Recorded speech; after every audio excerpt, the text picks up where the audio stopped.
Aku bersinar. Oke, let's do it. Game smash andalanku bikin mainku semakin hebat. Pin stabil main makin mulus, rankku fix naik terus. Tukar DG rings, diamond dan voucher game kau dapat. Cuma game smash makin no debat. Game Max Booster kini dapat DG rings. Beli paketnya dan aktifkan boosternya di aplikasi Dunia Games.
Naruto が帰ってきたぞ。飛来神の術。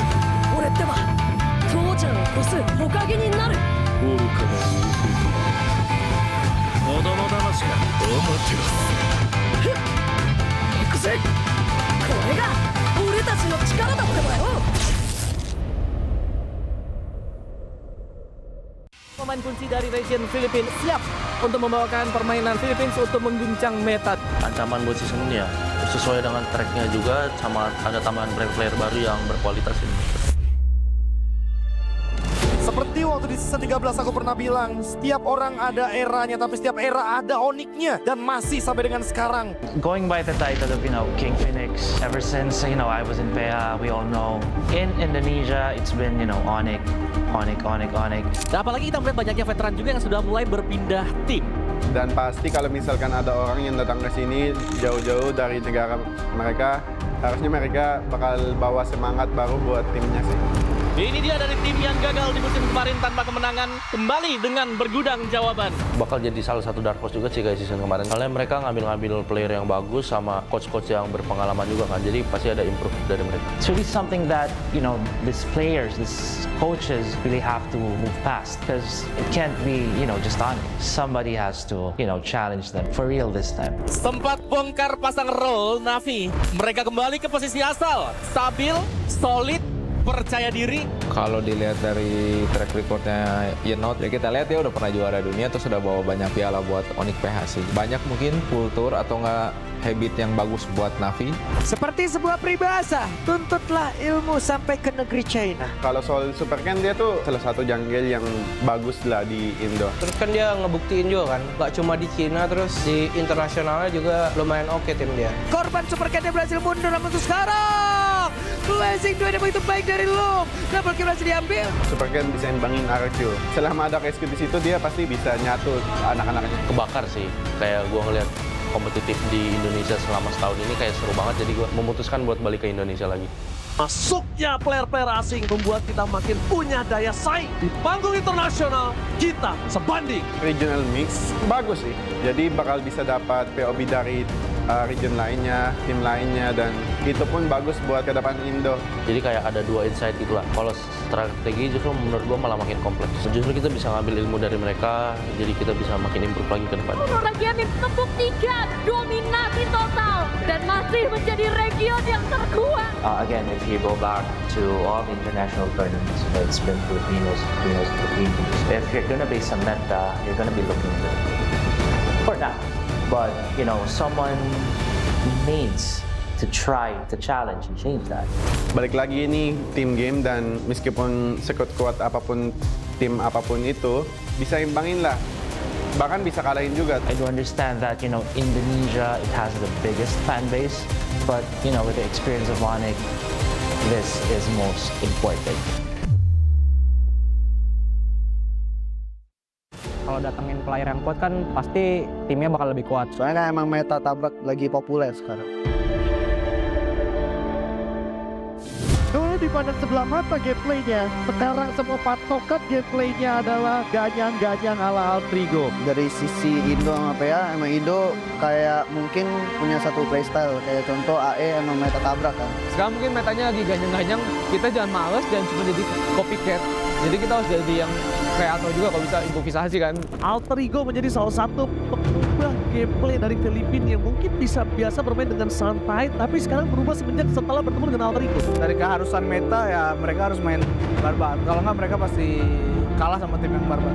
Sebenarnya lebih ke pilihan mereka sih mau main defensif atau main agresif, tapi kayak mereka ya gue lihat emang mulai mau main agresif. Kalau ngomongin soal meta yang kemarin di M7, secara nggak langsung Aurora Filipina itu juga pada follow temponya Altrigo. Indonesia teams really like to brawl. Yeah, like that. It's more entertaining, I think. And sometimes it's better than playing objective, just playing objective. It depends on the hero. Permainan yang baru, player yang baru, tapi bukan hanya player doang. Kita juga punya patch yang baru. Ya patch-nya bagus, menurut aku kayak mid masih bakal berubah, mau juga nambah, bisa kayak di Higelu, kayak Marcel gitu-gitu kan nambah banget ya kan. Ya kalau buat sekarang gue ngerasa tim Indo bisa lebih kuat lah, karena dengan adanya patch sekarang dan hero-hero yang ada mungkin jauh diuntungin buat tim Indo. Mid lane hampir semua kena sentuh. Ada beberapa hero yang emang di buff, ada yang di nerf, tapi overall itu mid lane benar-benar disentuh. Patch yang untuk sekarang sebenarnya menguntungkan banyak di mid sih, apalagi menguntungkan ke gue banget lah dari segi hero gue kayak Gor, ada Lilia juga. Pokoknya banyak lah hero-hero mid yang gue dulu nggak pernah pakai, sekarang udah bisa gue pakai. Memang sebenarnya porosnya di mid, karena mid yang bisa ngegerakin gamenya. Kalau emang midnya fuck, kalau midnya agak-agak shaky, ya mungkin agak susah gitu. Dapat info kayak Pio bakal ke Indonesia, gue rada kaget sih itu juga. Nah, kalau tentang Pio ya pasti nggak bisa bikin Evos berkembang lah. Dia orang yang gue lihat kayak dia benar-benar masih pengen berjuang terus, berani buat coba tantangan di Indonesia. Akhirnya tertarik juga sama Pio ya, yang jelas pertama pengalamannya lah. Kalau dari gue sendiri sih gue optimis lah ya, optimis kalau misalnya dia masih one of the best lah. I think Pio will be that top mid laner too in Indo. Because yeah, he have attributes that no one player can have, like shot caller, like some of mid laner cannot do that. So as a few, he can be a top mid laner. Kalau ngimbangin mid laner Indo, mungkin bisa kita lihat kalau dia berhadapan dengan Sun lah. Soalnya Sun lagi dudukin top 1 mid Indo kan sekarang. Mungkin Pio bisa jadi top mid laner jajaran MPL Indonesia. Tapi gua nggak bakal biarin itu terjadi.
di tim yang paling susah itu nyatuin semua di tengah perubahan yang nggak ada habisnya. Kami bukan lemah, kami cuma belum searah. Menang atau kalah itu biasa, tapi ingat satu hal, kita itu keluarga. Waktunya konsisten saling percaya. Sejak kapan Navari jadi CEO? Hah? Lalu diam, Ming. Mending lihat ini. Yang ini murahnya beneran. Bantu kita naik level barengan.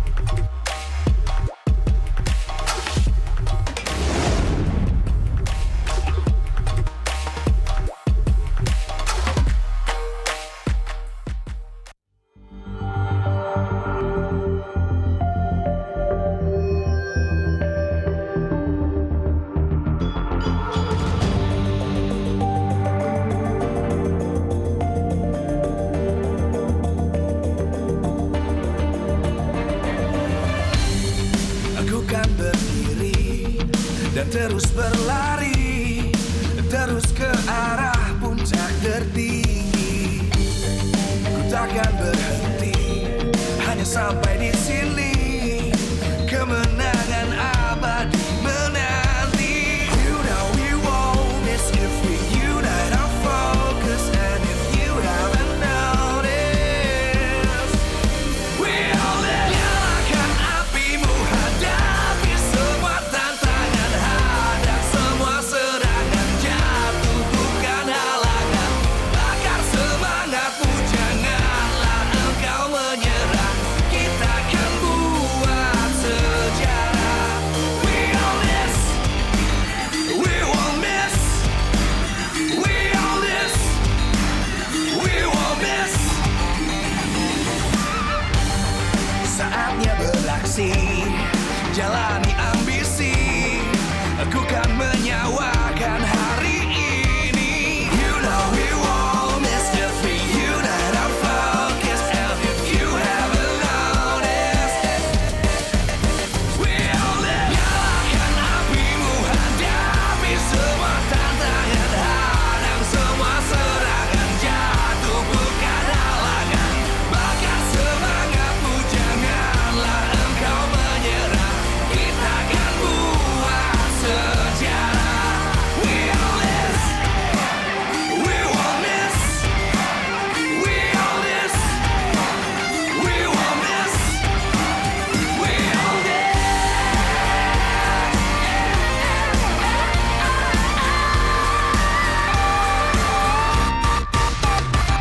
Nyalakan apimu, hadapi semua tantangan. Hadang semua serangan, jatuh bukan halangan.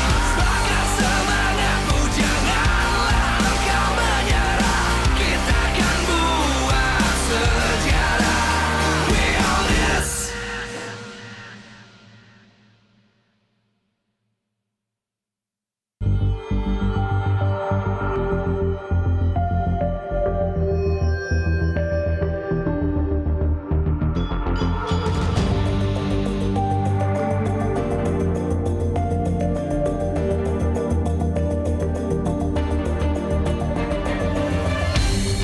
Aku kan berdiri dan terus berlari, terus ke arah puncak tertinggi.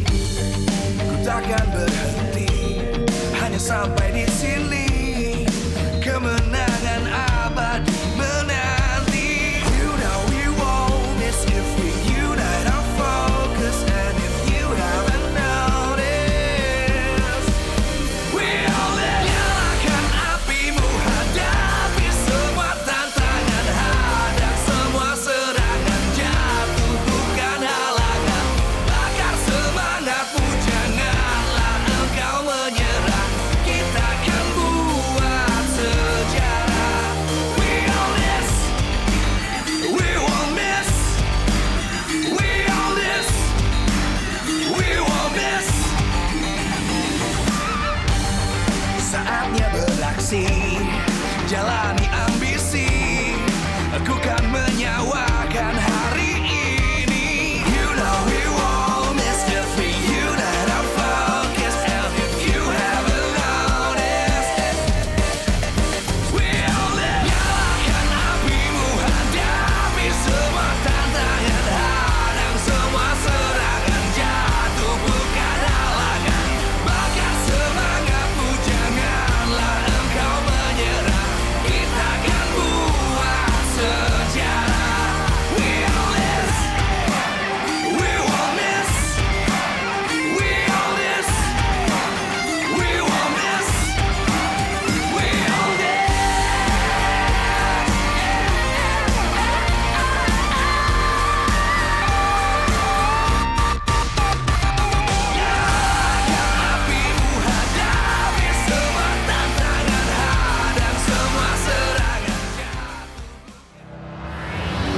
Live from MPL Arena, Jakarta, MPL Indonesia Season 17 is powered by Moontalk.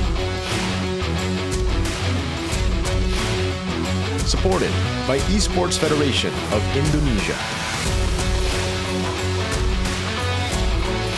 Presented by official gaming phone, Infinix. Official e-wallet, GoPay. Official gaming chair, Toda. We own this.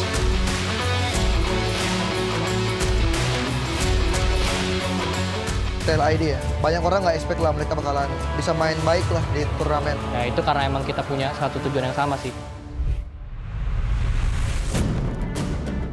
Yap, salah satu tim yang memang dibicarakan akan terjadi kuda hitam. Kalau buat Dark Horse di season 17 ini ya banyak orang yang di awal juga bilang dari awal mungkin Dewa sih. Cuman kalau menurut gua sendiri yang paling mengejutkan selama 2 week awal tim Liquid ID sih. Kalau Dewa yang pasti lebih improve dari overall sih kalau gue lihat.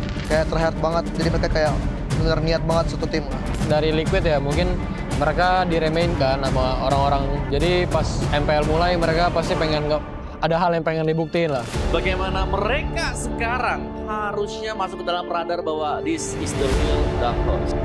Menurut saya yang lebih Dark Horse Liquid karena they got the momentum like when they champion, the amateur one. Patutlah berbangga dengan progres yang mereka bawakan, rookie-rookie yang hadir. Ya kalau menurut gua rookie udah pasti kayak panas banget lah, kayak pengen ngebuktiin diri sendiri kan. Jadi ya gue yakin mereka bisa melangkah jauh sih season ini. Season sekarang benar-benar mereka chemistry banget sih. Udah masuk semua gameplay mereka. Combo jalan, komunikasi jalan, objektif dapet juga. Udah paket komplit lah mereka. Ada Liquid yang lagi mempertahankan win streak. Itu mungkin ada salah satu faktor bisa dapat di sana. Menang, momentum kita jadi kayak lebih lepas mainnya, no pressure dan lain-lain. Momentum penting banget sih, itu benar-benar naikin PD banget soalnya. Apalagi lagi win streak kayak gitu kan, si Liquid menurut gua terlalu PD juga gak bagus juga. Tapi benar-benar kagetkan juga untuk Liquid yang ternyata sanggup memainkan performa yang sangat konsisten. Konsistensi ya menurut gua ya lebih ke arah stabil aja sih. Maksudnya dia gameplaynya naik tapi nggak yang tinggi banget, cuman dia naik terus. Untuk bahasa konsisten itu kan stabil. Tapi gue lebih mengejar ke improve-nya sih. Jadi untuk kedepannya kita bakal tetap improve terus. Nggak yang sekedar konsisten dong. Banyak orang yang bertanya apakah sekarang masih eranya Onyx? Mau nggak mau, suka nggak suka, ini adalah game yang harus dikejar sama semua. Ya menurut gue ya Onyx, ya mereka tetap jaga apinya terus aja sih, makanya bisa sampai sekarang kayak gitu. Ya misalnya kan yang lama-lama siapa Keyboy, Gilang, Kairi, jadi pengen dapetin banget gitu. The Triple K is one of the motivation of the player in here in Indonesia, like the players to beat, the players to copy, because the only thing that we can beat us is ourselves, not the other players. Onyx itu tim yang di atas lah. Kita tuh jadi pengen banget ngejar dia. Jadi kalau ngomongin PD atau enggak, kita bakal selalu PD. Karena kita pengen banget ngejar tim-tim kayak Onyx gitu. Rasa kayak udah menang-menang terus tuh bakalan naikin PD banget selama nggak asal syndrome ya, konsisten. Jadi menurut gua selama belum banyak win streak, ya belum bisa dibilang kuda hitam sih.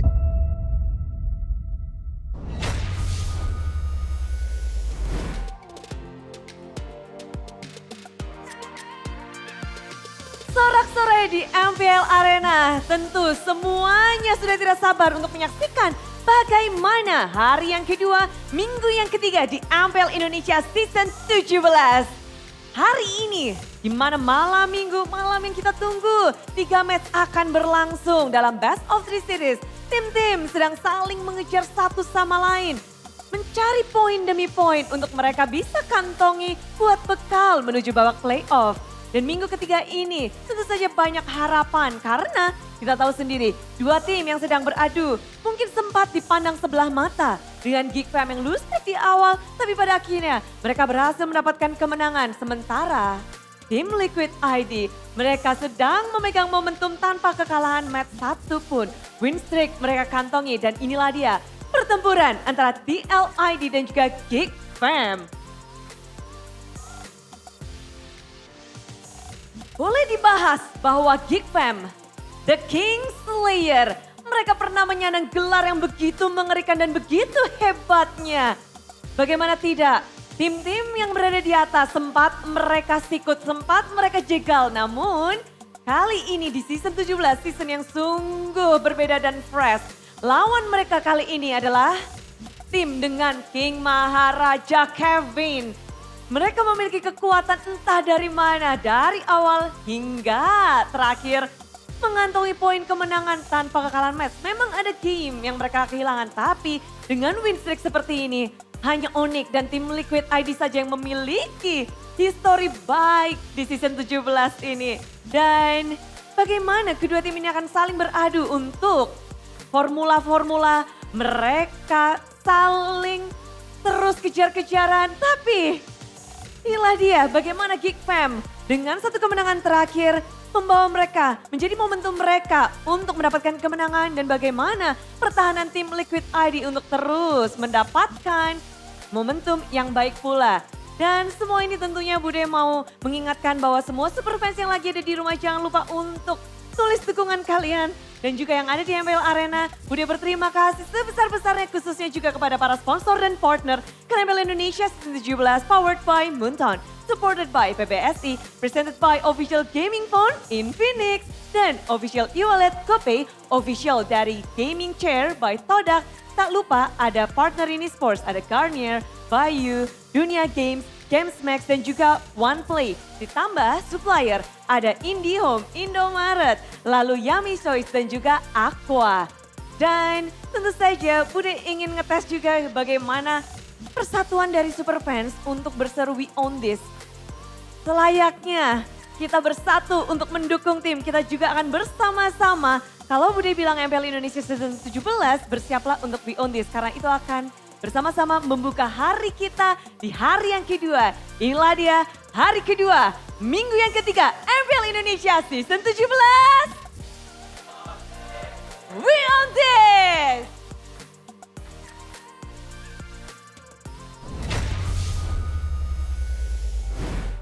What is up, Indonesia, or maybe everywhere around the world, because MPL Indonesia season 17 is commencing now, week 3, going in almost half of the season here. So there's a lot of things that's already been established. Obviously, Onyx being Onyx, almost getting themselves in trouble, losing to Dewa United, but it's all G in the end. But today, there's gonna be 3 matches that we're gonna see, but the first of them, TLID, the undefeated, the only, well, not really, Onyx is still undefeated.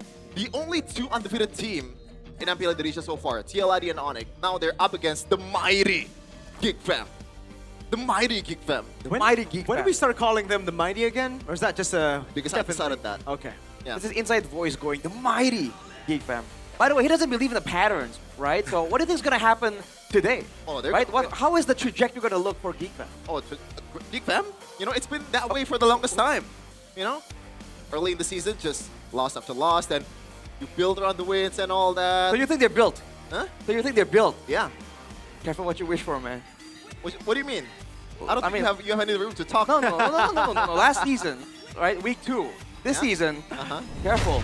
We're in week 3. You gotta, as I said earlier, maybe like... Patterns don't exist? No. You gotta celebrate the little occasions, man. That's what makes life even better. Just don't celebrate too hard, Sherman. What'd you say earlier? Just don't celebrate too hard. No, I'm not gonna celebrate too hard, but you sure cannot do that. I'm telling you right now. We're winning over Infinix, bro. We're good. We're good. I'm happy that you're leaning towards the meme here, but I think at this point it's a bit too sad to become a meme. But other teams here, Mirko, anything that you want to talk about that's really surprised you so far? Oh, I mean TLID. It's not from TLID. Yeah, That's been the... We're not gonna mention TLID, you know. We'll leave that to Sir Daniel Saniel up there, but Dewa United, I think for most people have been the most surprising team. The fact that they were able to get a game off of Onyx yesterday was super surprising in my opinion. And it was through really good draft, but also composure from their whole team, the understanding of their win conditions that led them to the win against Onyx. That was a comeback victory, by the way, in game 1. Yeah. Hopefully we're gonna see a lot of comebacks in this day though, Rashi, because there's a lot of matches here. TLID Geek, Onyx BTR, and RRQ versus Alter Ego. These are the matches that or like the days that I live for, man. The days that I can't hate, you know? Is that that you can't hate? Yeah. This guy, he's starting the trend again, bro. Yeah, I'm thriving for hating on people. He's hate watching. He's hating for the love of the game. Yeah. Okay. But for all of you out there that really loves the game, you can participate in the audience topic voting. What does the Kingslayer need to stop TLID's dominance? Respect Glioni. Glioni. I like that. I like that. It's best one. certainly better than King Kevin, but B forced Kevin to play Assassin, which we really haven't seen so far, Rashi. And also, C, difficulty LID too strong. Wow, C is just a give up this time. Dang. You know what? Answer. I still take this over the non-answer Cs. I hate you C people usually, but the C people today, I like you. Okay. It's a statement, at least. Yeah. Now, I want to ask you, Rashi, because the Glione obviously has been dominant, but other than that, that one earlier, the B option, Kevin not playing Assassin so much in this season. Do you think that's a problem for you, TLID? I think it's too early to say. I don't think the guy was known to play some Assassins, play aggressive last season, right? Even though he didn't really show up all that well. So the fact that he's been playing fighters, I don't think it's enough to make a concrete assumption that he cannot play Assassins, right? That might be just something that they don't prefer, but doesn't mean they can't do it at all. But it could be a great start if you're really trying to figure out this team.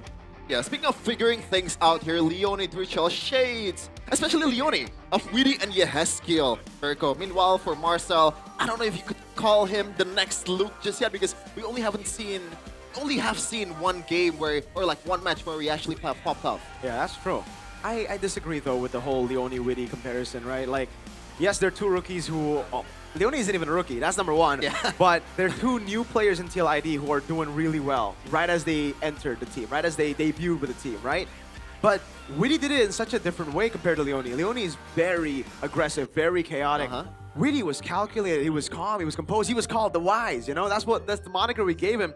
Yehezkiel as well. Now, Yehezkiel for Drichel, I like that comparison. That's very similar. Both of them, maybe the Ghost of Jakarta nickname isn't really for Yehezkiel, but it's for whoever stays as a mid laner in TL, because it really seems like whoever is in the mid lane, they ghost in the game and then they carry.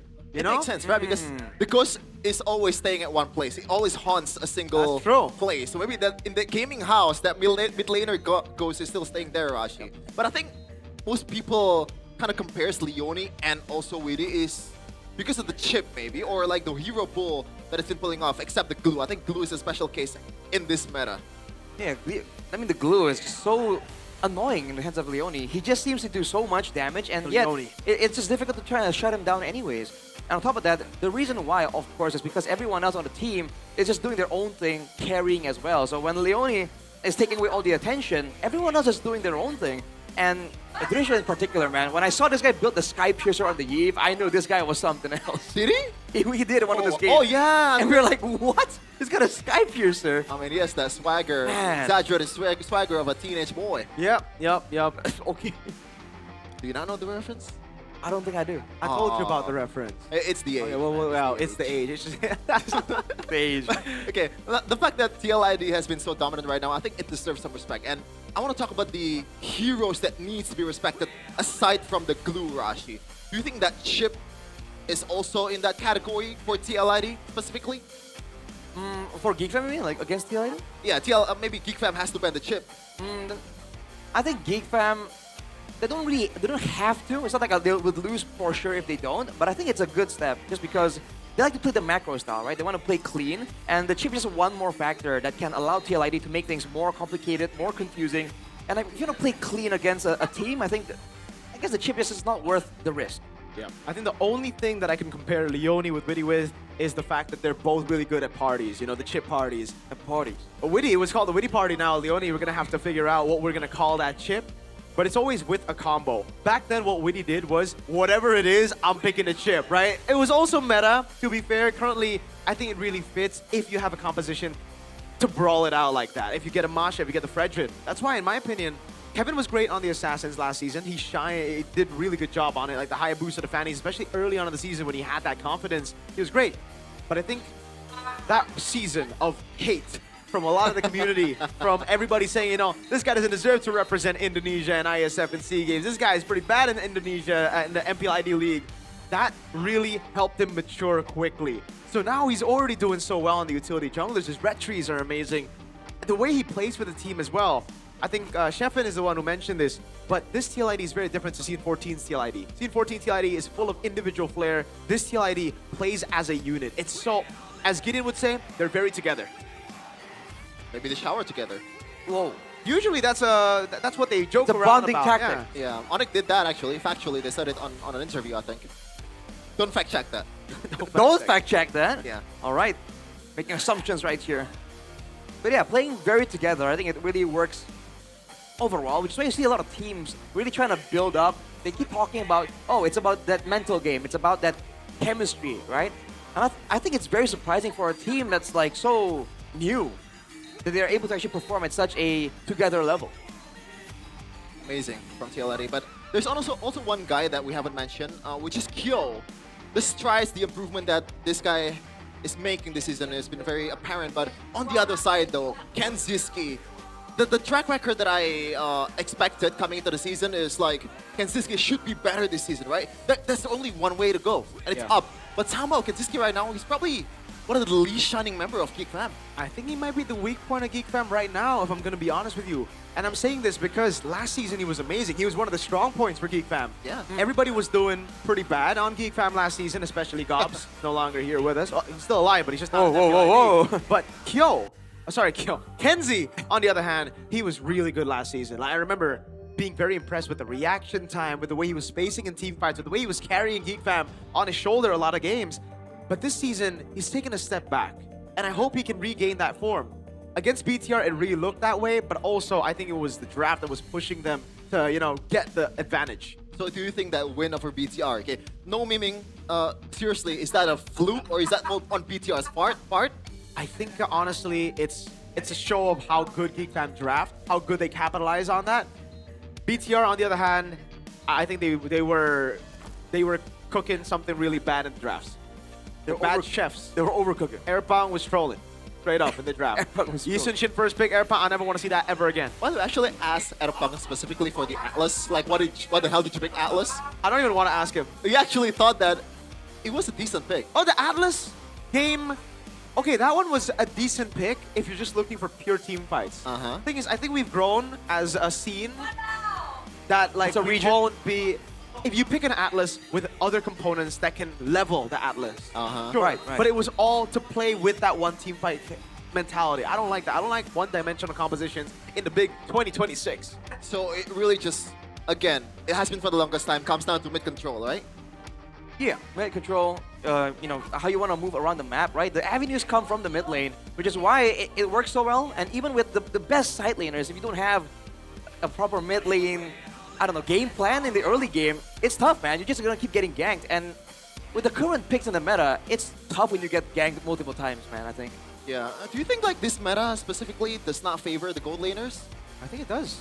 Really? We've seen a lot of the gold laners shy. I think right now we're at a point where it's pretty balanced, except the jungle. I hate the jungle right now. It's like Suyo, Fredrin. It's literally just Harley, Fredrin, Leomord, Baksha, Suyo, Leomord, Harley. Now that you name it, there's quite a lot. There's 6. But it's like a complicated game of rock, paper, scissors. Yeah. Okay, maybe in that case, in the mid lane's more boring because literally it's Eve and Juicin, and when it's bad, then it opens up. But we saw it yesterday that Vixana is playable. Exactly. When Glue is on the other side. I've been preaching. You know what? Not in the stream, by the way. Like I've been playing Vixana a lot. Vixana against the Glue? Yeah. I like the combo too. That's Never mind. Because even in the jungle, we've seen a Gushin. That's a special case. That's a really bad case, Mirko. We don't talk about. Yeah, I don't want to go too far. He's my GOAT. Listen, he's still my GOAT. I was good while it lasted. Do you want to justify that? What? Do you want to justify that pick? Yeah. I think there's more on that later. That's true. The unmentioned team will be playing anyhow. But yeah, Aaron Shiki appeared right there. I believe he's calling from Malaysia. Yeah. Rumors have it that he's going to AC. Oh, with Witty? Back to the original plan. Original plan? Yeah, before he went to TLPH, he was supposed to go with Witty to AC. Yeah, by the way, MPL Malaysia has been a bang. It's been so fun, but we have something that's more fun for you. It's the ping test. Let's see them yap. Tolong gue pakein gue joget dong.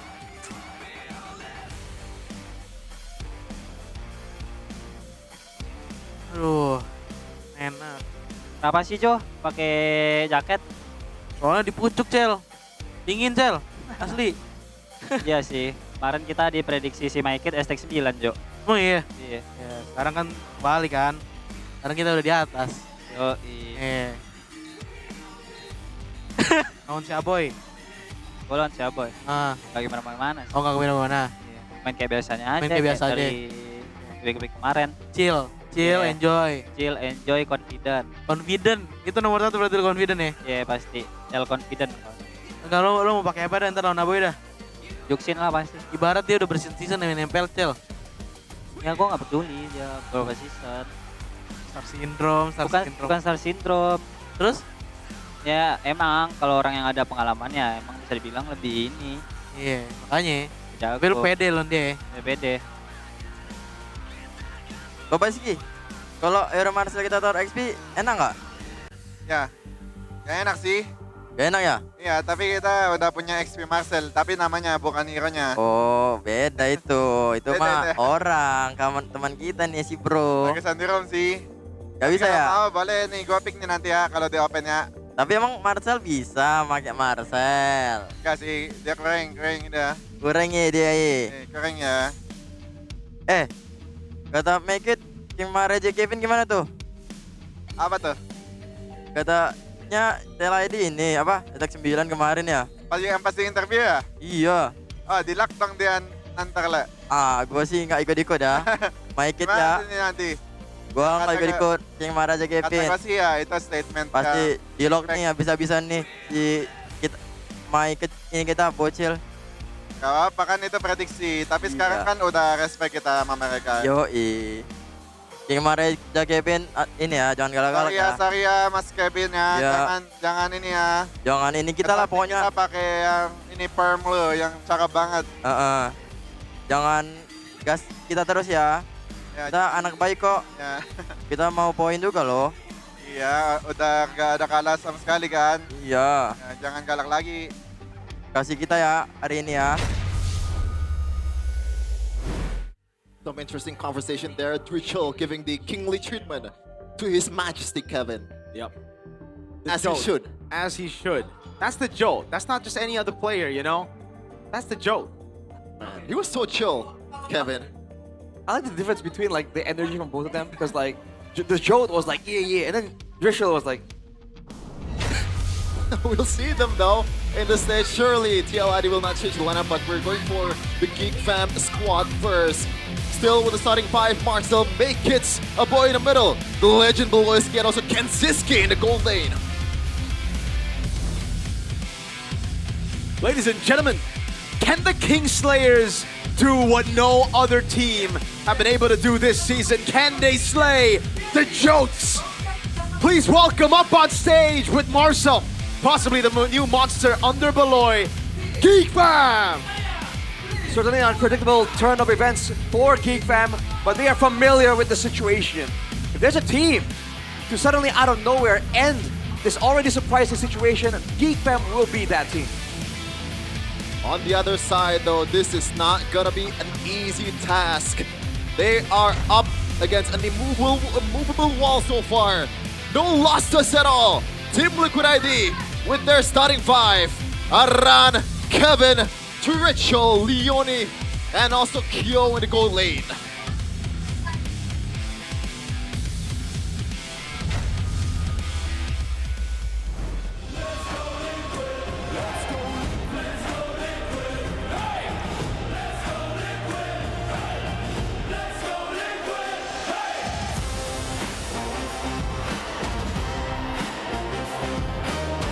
To achieve that title, world class.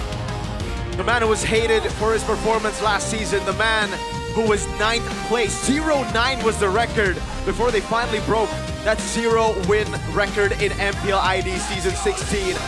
Back with the lineup, led by the man, the myth, the Jones, Kevin. This is the new Liquid ID. Let's go Liquid indeed. A literal zero to hero performance right here. People wrote them off, and now they are the ones who seem to be challenged, who seem to be the aim of all the other teams in the region, almost. Looking to recreate that miracle again that happened in Season 14 with a different flair this time. Team play, the Unite S1, and in the helm, the master behind all of the schemes of TLID, Coach Hon Jiao, and also Face Hugger. On the other side though, Frizzy as the lone head coach of Geek Fam. Frizzy, they're trying to keep a level head. That's the man trying to solve the puzzle of TL. Will he target the jungle? Or will he target the side laners? It all depends, man. Geek Fam seem nervous, but they're always ready to take up a challenge. Boloski look locked in there. Yeah. As always. As always. Would have been great to see him in red. Fortunately, he is in another red. Yeah. Different red. Why do you complain so much? I'm not complaining. I said I wish. That's not a complaint. Coming from you, Shevin. Shevin, the token hater of MPL ID. Yeah. Everything is a complaint for Shevin. But is it safe to say, is it rude to say that the coach for Geek Fam has always been a placeholder? They're never the coach when Beloyski's present, right? You're not supposed to say that on stream, bro. Why not? Why not on Navi? But like, even back in the day, they've had literally useless coaches. Erbang? Oh no, Erbang. They made it to M Series when they had a good coaching staff combo. They made it to third place when they had a good coaching staff combo, right? Remember Bluffsy, remember Dora DSP as well as supporting characters to the main character that is Beloyski in Geek Fam. Oh man, that's a tough topic, but we're moving on to the easier one here. What does the Kingslayer need to stop TLID's dominance? It seems like 30% of you guys are saying that TLID is too strong. I am upset. Again, always upset, Shevin. But force Kevin to play Assassins. That's the answer. Or the question that a lot of people want answered right here. Will limiting these fighters and forcing an Assassin onto the Jote be enough to shut down this whole performance? Because again, fighters will help with the whole team dynamic. Technically, you can set, you can control ground, but we'll have to see, man. We'll get to see that being a problem. So far, TLID has been finding a lot of success with most of their heroes because their track record. Aran so far for his performance or the heroes that he picked, at least the meta heroes, has been 100%. The only heroes that he lost on is Edith and Benedetta. So you can see that if Aran or if TLID wants to win, they want to maybe want to have a more standard way to win, rather than the pocket picks. Does seem like that's the case. Even for the Drichel as well, Eves, Jushin, Zertian, Valentina, only 4 heroes so far for Drichel, and all of them has been meta. But this is King Maharaja Kevin, His Majesty Kevin, the Jote! He's the King's Ammunition. Or the King's Ammunition are Fredrin so far with 7 picks, winning 5 out of 7 of them. Yeah, Fredrin with a touch of Leomord there. All fighters, but that Fredrin in particular, again, especially if you're going to bring a chip into the equation, having a jungler that can just get in there without really being afraid of being bursted down immediately certainly helps a lot. And the amount of crowd control that the Fredrin brings to the table definitely is a great addition when they want to try and play as a team and control the tempo of a team fight. Yeah, which is weird, right? Because if TLID has been finding a lot of success with the Fredrin, like, why are other teams not trying to recreate that? Or is that not their style? Yeah, that's the thing, right? Because in MPL Philippines week number 1, when I was watch partying it, I saw the prio, I saw what people were looking for, and it was the Fredrin always banned out on the first phase, the Guinevere as well. In Indo, it was different. We were seeing more Leomord still early on, then we saw a little bit more Assassins coming through, even a Lancelot showing up a couple of times. I think at the end of the day, you're going to have to go back to the fundamentals, and that's the reason TLID has been able to win so many more matches compared to all the other teams. I think all the other teams, they were trying to experiment, they were trying to find new ways to push the meta forward. But TLID just stuck to what works. The Fredrin, the Leomord. Again, they've been scrimming against LPH, that's their main scrim partner, which means you're up against possibly the best team in the world. You're going to definitely soak in as much as you can. Yeah, and Marcel is definitely soaking all of Beloyski's DNA or knowledge. Whoa. Another monster in the making for Beloyski. #1 EXP laner DPM in MPL Indonesia. So that tells you a lot, Arashi, that he is super aggressive. For sure, man. It's in the laning and in the team fights as well. That's what we're expecting to see from this guy. And by all means, Geek Fam has always been able to really enable an aggressive player, which is why we saw so much success with Luke, right, when he came in. They just know how to play, kind of build around that. This might just be the missing piece, technically, for a lot of the Geek Fam fans when they want to see Geek Fam just being a bit more aggressive, a bit more assertive, at least, in the Land of Dawn. That's been the problem, right? Ever since Luke left, people have been trying to fill the hole in Geek Fam's EXP lane. Val, Cops. He had this stint, he had this stint, he had his moments, but overall, no one has ever matched up to Luke's standard. No one yet, unfortunately. Let's see if Marcel can do the job, because if Marcel can't, they have another backup. Ye3 is still waiting to get his second match, to get another chance to play on the MPL stage. Look at the roamer showdown here. Leone, the man that we were highlighting earlier, against Beloyski, the guy, the big brain. Number 1 roamer damage taken against number 1 roamer total assist. With a difference in mindset here, with a difference in aggression, be the decider. Because Leone, again, despite how it looks and how aggressive he's being, he is for sure still very much team-minded. And he's only showing up when it really matters, right? That's why he's not really taking a lot of damage. Meanwhile, Beloyski, I think this stat kind of shows you how bad Geek Fam was in their first match against EVOS. It was a Hilda game too, so it's gonna soak in a lot of damage. Oh, by the way, Coach Hanja on the other side, right? When we're talking about coaching staff, Geek Fam again, a little bit more of a, backseat, backseat. They take a backseat. Hanja on the other hand, he's been impressive. I really like the drafts coming in from Hanja, man. Just the problem solving into the second phase as well. Again, it really just feels like TLPH. I don't know if they take reference for they take TLPH's drafts as reference, or they're the ones who pioneer it. Because back in the day, I remember TLID, they would actually be the ones to pioneer it in the scrims, and it would be TLPH to take inspiration from TLID draft. Oh, they just executed better. Yeah, better players, I guess. Yeah. Speaking of execution here, interesting. First pick selection, it seems like TLID is on the blue side, very topical. Geek Fam is on the red side too. But these two teams prefer on the blue side, Arashi. 100% win rate for TLID on the blue side. That's insane. Because I like being able to dictate a bit more, right?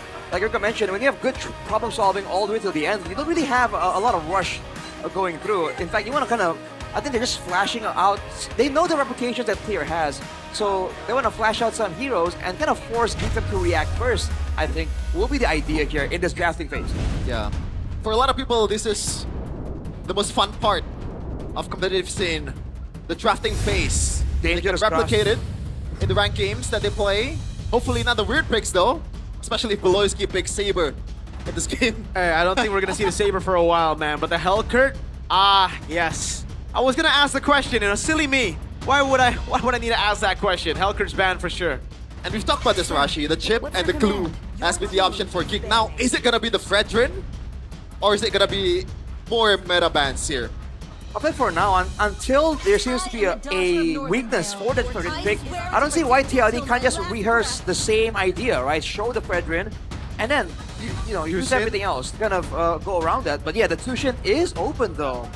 Again, in theory, it's countered by the Eve, and that is still available as well. Oh my and God. TLID wastes no time at all. I'm telling you, man. I'm telling you. You gotta respect the Fredrin, but surely Geek Fam coming into this match, they've already, cooked up some recipe onto how to counter this Fredrin specifically, right? Yeah.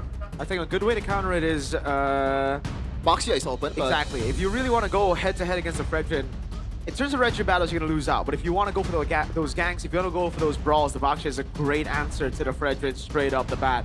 And you can also pick up a CC later on. Yeah. And I like the fact that TLID is just leaving the mid laner, right? Because they want to see the matchup first. Do you want to pick the Tushin? Then we're going to pick the Eve. And that really amplifies Fredrin's potential. But Marcel is here. I like that more for Geek Fam. Now, Geek Fam has a bit more option, in a way, on how to counter the mid. This is foreshadowing. I mean, just earlier in the mic check, we did see that conversation between Geek Fam, right? Where they're saying, hey, Beloy, you're going to pick the Marcel? And he said, nah, I don't think so. Don't really quite get it. And here it is. With the Leo Mort against the Fredrin, with a team that's playing as united as TLID, a Marcel can segment a team fight so well, that could be the angle that Geek Fam is angling towards. Yeah. By the way, Geek Fam so far, out of all their matches, the only wins that they get is when Make-Its pick the Leo Boy. Other than that, 0%. Yeah, and it makes sense, they're very objective-oriented. Geek Fam known to have that prowess in the macros. Whoa, yeah, interesting. The carry very early on, and then the juice in. The Eve comes through, no? It's yeah, for Geek Fam, they really want to rely on this combo. Meanwhile, Zetian, a boy on Zetian this season, 3 picks, 0%. And I feel like an Eve is more standard in a way, right? I think if they wanted to go for something crazy, I will choose. I really think I thought it was gonna be the Sora pick there, really. For Geek Fam? Yeah, red 3 Sora. But it's gonna be banned, no? What do you mean? Like Red you 3, thought red that? Okay, that was red 3. Okay. I get it. Right, for like more combo, you're thinking? For more of a substitute for engagement? Because Marcel is annoying by all means, but I don't after trying him out a couple of times, I feel like the way he engages is not the usual way of engaging. It's kind of hard to follow up unless you have a comp that really works well with it. So having another way to initiate team fights or get pickoffs would go really well for Geek Fam, I think. What do I feel like Geek Fam wants to flex wants to put a fighter on the gold lane here again? Experience the like a CC or an X-Borg again, but the laning matchup, is that really a trouble? I don't know if they want to go for the CC now. They do have utility now on the Zetian. It really just seems like, oh, CC gold? Yeah. Okay. I don't think so. Usually they would go for like a Kimi or a Yi Sun Shin there if you want to go for the double fighter composition with CC gold. So I think it'll just be a standard marksman, and that's why TLID are already banning it out. They don't need to ban the Harith. Harry's already really good against it. The Claude, same thing. Right now for Geek Fam, I actually don't know what marksman is left. Maybe Moskov. Might be the case. Moskov. I mean, it's going to be a front-to-back team fight, which it very well might devolve into. That can kind of work out. Let's hear from the crowd. I wonder if they want to have any particular ideas to deal with the carry, though. The CC, like we mentioned, this does get banned out. It's a Phobius. Oh, man. Interesting. Yeah, they're really leaning hard on the early game. They want to control those objectives.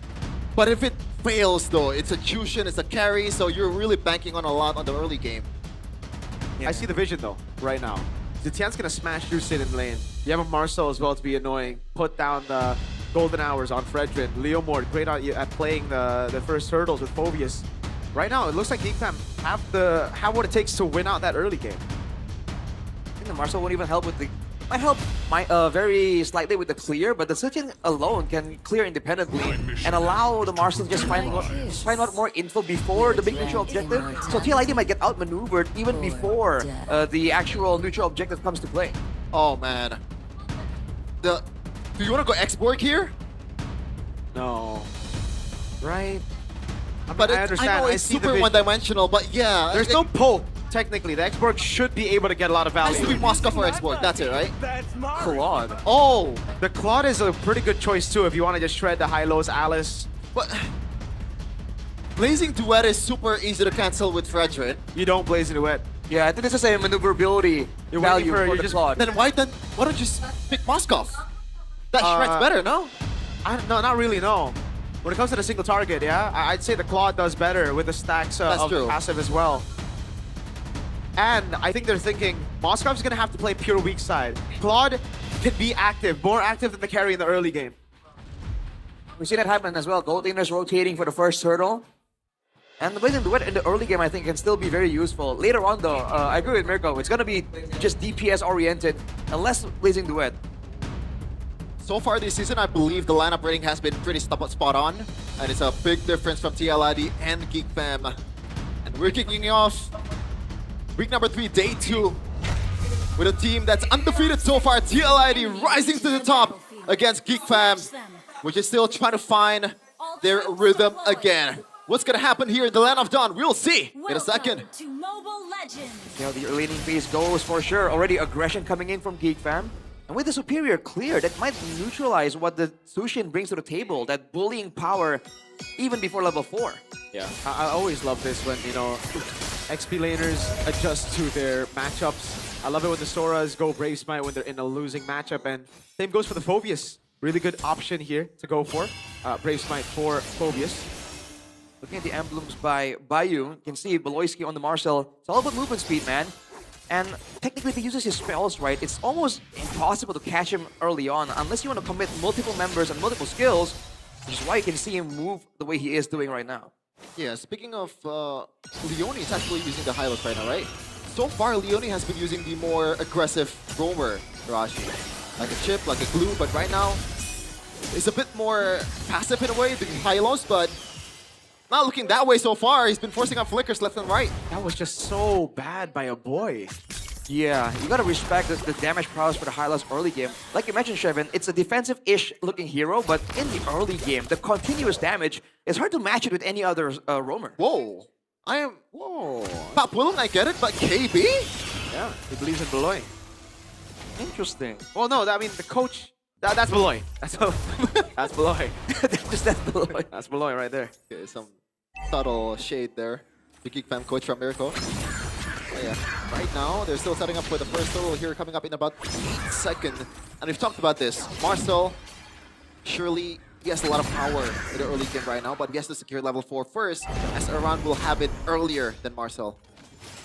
The throws in play right now, and so far, again, Geek Fam are the ones who are more proactive, and Aran's getting caught a bit. Yeah, they're split up. That's not good. So the ruin. Infinix coming down as well, but the red tree goes over to Kevin. That's a pickup of Kids will try to run away with Barbiel. Dritchel, though, goes in with the Crimson Beacon. Marcel caught all alone, isolated, bonked down to the ground by the Jote. Oh, not good at all, not good at all. And I said it earlier, if it doesn't come through, the Geek Fam's early dominance, then it gets harder and harder. And I think the run poke towards Beloski and Marcel was huge. I don't want to see a boy on Zetian again. Telling you. I agree with you. But I don't think it's like, oh, a boy is so good at these movement heroes. Right now, I really feel like a boy just heavily misplaying the Zetian. He walked up against a Hylos and a Jusin when he can play the range game. And because of that, they lost the prio that they should have had in the mid lane. That's literally how they lost Turtle 1, in my opinion. You did see the TID were the ones who actually got the jump onto Geek Fam there, which is not what you were expecting. I think they really were looking for a big fight right there, and now look at Kevin. Ooh. Oh, that's huge. The boy's passive is no longer there, so next objective, it's gonna be easier for the whole team of TLID to pounce on him. And the fact that he was pretty, you know, overextending in the first objective fight, that's not good at all. Yeah. All right. Back to the slow waiting game here for both teams, but when this happens, it just favors... There's a window for Geek Fam to find more info right with Beloyski, but again, so far on the Marcel, he's harassing, he's getting some small damage off outside of the lane, but Geek Fam has not been able to use that advantage to try and do anything, right? And in fact, when it transits into a gank, it's TLID that turns it around again and again. By the way, high cortisol gaming there from King Kevin. 157 compared to Kids' 57. So 100 BPM difference there, Rashi. Wow. I mean, everybody on TLID are very, it's intense. Well, It's not except really bad thing. Aran's just, hey, the veteran, you know, the experience playing through. Oh, he has a spot right here. Oh, Marcel. There you go. Down there you go. The combo that they needed in Turtle 1. Kevin gonna be caught. Aran! Whoa! How the heck did he get it? Kyo rotates earlier than the Claude. Kevin goes for the kite down. Kids already down, and now it's gonna be Marcel and Kenzie. But there's just not any, there's no damage from the Blazing Duet. Kenzie's gotta poke them down. Aran gonna become in a dark wave, and they all pounce on him. But Aran flickers out, goes away, and he gets out with the flowing blood. Geek Fam, they're gonna look for the dive. Aran gets taken out by a boy. Is it crazy to say it's still a TLID win? I mean, the economy says so. They're able to get the neutral objective, and so far, again, against a team that supposedly wants to be aggressive in the early game, they got a bunch of good kills there, good advantage technically, so I think it's still worth it for them, especially from the gold. Look at the gold perspective. How did Kyo rotate faster than the clock? What happened in the bottom lane? Not sure, man. Really good question, man. Again, the golden hour from Beloyski extended the team fight just long enough for the gold laners to be part of it. And I don't know if it's favored Geek Fam, you know, because it seemed like Geek Fam initially after the engage already had the advantage. But after the golden hour, Kevin got a taunt, got out, and it allowed TLID a bit of a mini combo in the turtle pit. Did Beloski golden hour make it himself so he can retreat? Everybody was caught in it. It was just the whole turtle pit. Yeah. So Aran got it, didn't he? Yes, he did. With a Throne of Ruin. That's a low blow there. Okay, fam. I think they should coordinate the use of the golden hour a bit more. If their idea is to golden hour the jungler and get a red tree win, I feel like they should be playing it a bit differently. Yeah, I'm not sure with Beloski's approach there, but some good pokes or some good Thunder Bell stacking there from Beloski. Kevin does not like it though. Oh, they're gonna force out. Oh, Beloski's just dead. Jote will have none of that insolence. Get this guy away from the Fredrin, man. The knowledge, because again, with the Marcel, you can get out, but afterwards you are very vulnerable.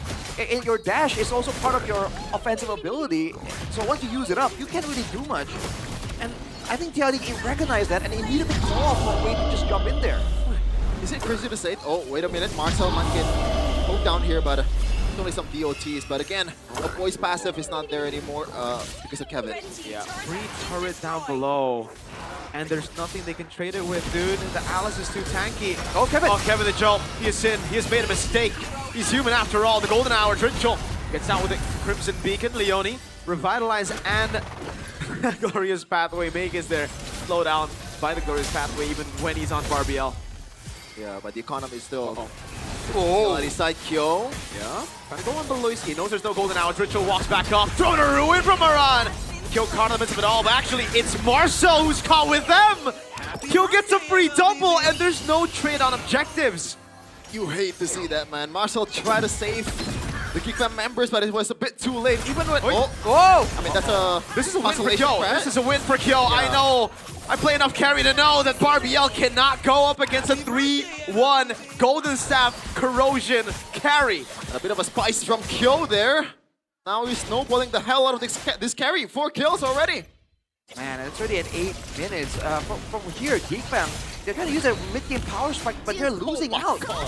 They're just not getting the right fight that they require. And the fact that Kyo picked up 3 kills right there, that is just such a big deal. Because now Marcel and Makids can no longer threaten Kyo at all. It has to be a full-on 5-man play. But if they focus too far on Kyo, Kevin can still make plays happen along with Aran. Yeah, we have 2 heroes that has mobility to get to the backline too. Wow. But I guess there's a lot of combos from Geekfam, but the tankiness, the peel for Kyo is insane in this game. Bit of a Retry the minion. Unlucky. It happens. To the best of us, literally, to the Jotes of the game. No, it's not a mistake. I don't think it's ever a mistake. Calculative retry there. Right. Just wanted a bit more gold. The Jotes. Well, now the Lord is up, and TLD has an angle to put it down. They have to carry. This is just beautiful, boys. He can go for the golden hour, but it won't really do anything. That's the thing about the carry, right? You can shred the Lord down so quickly. Great Glorious Pathway, by the way, from Leone. Yeah. Oh, they're doing everything so well. Makids walks up, but he actually pulls Ritual back, but Kevin's right there for the peel. Here the Phoenix stuns up Leone. Aloy? Into when Kyo is gonna go in. The golden hour was a mistake, in my opinion. Walking up that far, throwing a ruin, lands on nobody, but it doesn't need to land on anyone. They've already got what they wanted. The Lord is up in the bottom lane. They've killed some. Oh, Kevin steals away. Grand Theft Green Camp. Kevin, big bomb! Oh, I thought that was gonna do way more damage. Kenzie able to BMI back. They still have a Lord to play with. Kyo out of mana. How do you salvage this situation? You gotta go for a proper combo. You have to try and get Kyo somehow. Because again, the later game goes, they have Kenziski to fall back on, but Kyo is outdoing him at the moment. If they can disable Kyo somehow or zone him out of the fight, I think that's the only real angle they have at getting something. And Beloisky might have to just golden hour him alone if that's even possible. Oh, Dritchel Sky Piercer. Oh, it's crazy to see that. The Marcel so far has been... Oh, going to ruin on 3. The golden hour already wasted. Just to get out.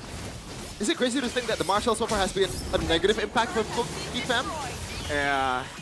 Maybe the comms earlier, the mic check was Ryan Rush. Yeah, foreshadowing, but in the other direction no. Seems to be the situation here. Real-time victory rate by Infinix, 75 for TLID, no surprise there. As time goes on, the Pauldron right now is built for Kevin, for the Jote. So he is gonna be so sustainable with the Oracle on top of that. Even with the Brute Force, he has you can't even crowd control it for too long because the Brute Force lowers the amount of crowd control. That's why he's walking up like this. I'm so surprised that Kyo went with nature. I felt like this was just going to be a Melfic Gun 4th item game. That's true, but I think he wants to eliminate any kind of like possibility of comeback from Geekfam because the CCs are still there. But now, even though if the CC lands to Kyo, the damage is not going to be enough because the only magic damage available is a boy. There's no way a boy is bursting this carry. I mean, the Jote has a boy's number the whole time. even in the previous team fight after the Lord take, he almost got one shot by the Joe, right? With a big Appraiser's Wrath. So a boy just can't really do much right here. A boy on Zetian is like cars on Uranus. You just don't pick it up for them. Oh, I don't know about that. It hasn't been working, so might be a fair point right there. And again, if Kevin can be dealt with, Aran can very easily get to a boy. And just showing the flowing blood immediately forces him to back away. Leone. Stunning Beloy's key off. Throne of Ruin catches two. The Golden Hour stops the Infernal. Okay. Marcel doesn't go into the jump. Never mind, he just walked in there. But they baited out the Golden Hour. Now they can go for... No, Revitalize still up. They're just gonna have to wait for these cycles of skills to be back up. Then they can go on Lord. But Geek Fam, whoa! In a true Geek Fam way, they're not afraid at all. I like it. I like this. While the resources are down, they're gonna make it work. But Kevin's too tanky. Just walks up. Crimson Beak coming down as well. No Golden Hour means that a boy and Beloy. Oh man, they're gonna have to burn those resources. No flicker for a boy. Leone has to go to his pathway back up. Marcel gonna go in. That's gonna go his pathway right in the choke point. Fear the Phoenix and Beloy jumps in and kills it. He can't. Oh, Marcel gets a massive shutdown, but Kevin gets a big bonk down as Dritchel gets a Sky Piercer. Stacks it on! Throw the ruin on everybody. Kevin's still alive. Dritchel needs to get the Sky Piercer stack, but Kenzie's walking up and he gets a massive shutdown. Now it's just Aran up against Marcel and Kenzie. Does he have enough shred? Marcel with the walk back up in front of Pursuit, getting the Brave Spine stacks. Aran caught alone, bounces back away. 4 for 3. The Kingslayers show signs of life. Geek Fam went for the Hail Mary, and it paid off. 2K gold lead staved off. Amazing. From what it was 5K. Every stars was lining up towards that kill. What the heck? Oh, hold on now, Aran. Wait, no, they reset it. They didn't want to gamble it against Aran. Do they still want to gamble though? Oh, they are making, they're hesitating a bit. So Leone gets caught in the Golden Hour. Aran already with the Throne of Ruin. Lord's right there. Kill gets knocked up. No way. The Lord's a paid actor. Leone down low. Makin's gonna go for the charge now. Blazing to it from Kenzie. Over on Dritchel. And he gets the kill down. Kevin the Jote has fallen. And it's now just kill. I cannot believe what I'm seeing right now. They got everything. 2-team fight wins. The Lord, literally everything that Geek Fam wants. It looked so bad for Geek Fam right there, but they were able to bait TLID into yet another fight. And now the Death Timers still taking so long, this is when they can equalize on the structural differences. They're pushing down every single lane, and unless TLID has 5 members, they can't really clear all that well. Geek Fam might try to cycle to go for an end. They're at least gonna get a base turret. But Joe's trying to look for a flank. I was trying to go over 1v1 against Makids. He goes in on Makids, flicker in, that's a solo. Fury the Phoenix out of position. Lord of the mid lane, taking the base turret down, and TLID stay in it, no end. I am still speechless, folks. Geek Fam, how the hell did they pull it off? TLID, despite all of their advantages and how cleanly they've been executing, they have a wombo combo, but they funneled into a choke point there in the jungle, including Kyo. They went in so aggressively into the Fury of the Phoenix, the Dark Waves from Marcel, and I think they just paid the price for their arrogance. They really should not have gone for that at all. I can kind of see why though. There was a really good glorious pathway from Leone as well, right? It's literally in the middle of the hallway. Like, it covers literally all the grounds that TLID is trying to cover. But they're giving Geek Fam exactly what they want. That's true. They don't need the wombo. They've been shredding down people. They've been positioning in such a way that Kyo gets 1v1s on a true damage late game carry. Right? There was no need for a big fight with that kind of chaos where we know Geek Fam has always preferred. Yeah, now it's a battle of shred, with Kyo and Kenziski being the stars of each team. Oh man, but there is still, once again, a lot of peel for Kyo right now. Geek Fam, they should be overzealous and overestimate their potential here after the multiple team fight wins. Gotta play a bit more disciplined from now on. Did he just bait the red tree? Yeah, I think he did, but like, doesn't matter. They're trying to go for that 1v1 on the camp. Okay. Blow it down right now. Both teams don't want to take any unnecessary risk. But Geek Fam has recovered from a 6K gold deficit down to a 2K gold advantage actually.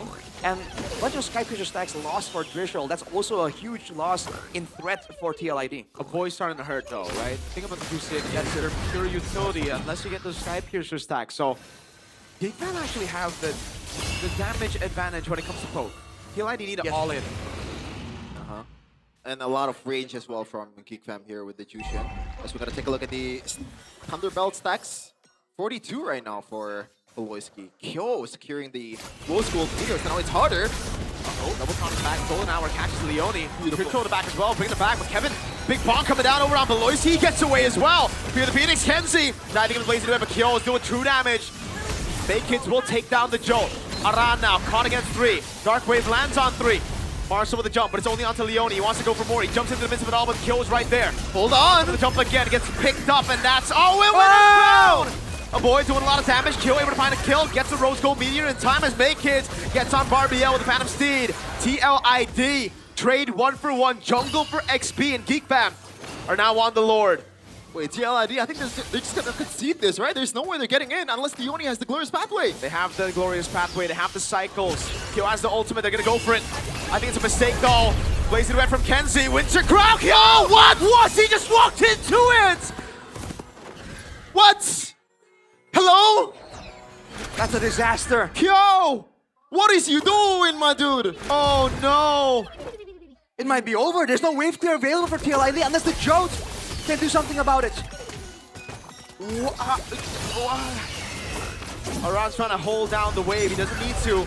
They're going to wait for the wave to come in. Fear the Phoenix locks him down to throw a ruin from Aran. He's brought all the way back. The Golden Hour doesn't catch Dritchel, but they got no damage. It's a Jushin and the Fredrin against everybody. Blazing to it from Kenzie.